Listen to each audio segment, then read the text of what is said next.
দর্শক, খালেদা জিয়া আমাদের মাঝে আর নাই, আমাদেরকে ছেড়ে চিরনিদ্রায় চলে গেছে। আল্লাহ তাআলা রব্বুল আলামিন তাকে জান্নাতুল ফেরদাউস নসিব করুক। আজকে সবাইকে বলবো, সবাই খালেদা জিয়ার জন্য দোয়া করুন, যাতে আল্লাহ তাআলা রব্বুল আলামিন তাকে জান্নাত নসিব করবে। আজকে দেখুন, খালেদা জিয়ার জন্য সারা বাংলার মানুষ কাঁদছে। খালেদা জিয়ার জন্য 16টা বছর কান্না করতে করতে চোখে পানি নাই। আজকে খালেদা জিয়ার সাথে এক প্রকারের জুলুম করা হচ্ছে।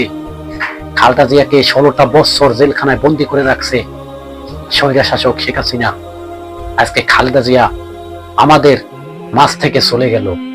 হে আল্লাহ, আজকে তুমি সাক্ষী, খালেদা জিয়াকে বিনা অপরাধে জেলখানায় বন্দি করে রেখে রেখে তার জীবনটাকে শেষ করে দিয়ে ছাড়ছে। এই দেলোয়ার সাইদি হুজুরকেও স্বৈরা শাসক শেখ হাসিনা জেলখানায় বন্দি রাখতে রাখতে তাকেও মাইরে ফেলাইল।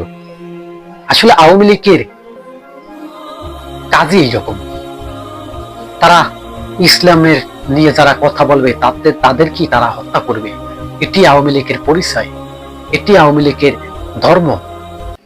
আসলে আজকে স্পষ্ট জানিয়ে দিতে চাই, খালেদা জিয়া মারা গেছে। এই খালেদা জিয়া কেন মারা গেছে, কি কারণে মারা গেছে? খালেদা জিয়া আরো আল্লাহ তাআলা রব্বুল আলামিন চাইলে 20 বছর তাকে বাঁচিয়ে রাখতে পারত। আজকে খালেদা জিয়া এই জমিনে থাকতে পারে নাই একমাত্র শহীদের শাসকের জন্য। আপনি কি জানেন, ভালো মানুষ বেশি দিন দুনিয়া থাকে না, আল্লাহ তাআলা রব্বুল আলামিন তাকে নিয়ে যায়। আজকে খালেদা জিয়ার জন্য পুরো বাংলার 18 কোটি মানুষ কান্না করছে। শিশু থেকে মাসুম থেকে বয়স্ক মানুষ তোমায় খালেদা জিয়ার জন্য কান্না করছে, এবং তাদের সাথে আমিও কান্না করছি। তাই আল্লাহর দরবারে দুহাত করে ফরিয়াদ করছি, হে আল্লাহ, খালেদা জিয়াকে তুমি জান্নাতুল ফেরদাউস দান করো। সে আমাদেরকে কোনোদিন কষ্ট দেয় নাই, সে হুজুর মাওলানাদেরকে কষ্ট দেয় নাই, হুজুর মাওলানাদেরকে অনেক ভালো জানছে। আজকে খালেদা জিয়া মারা যাওয়া মানে আমাদের খুবই কষ্ট লাগে।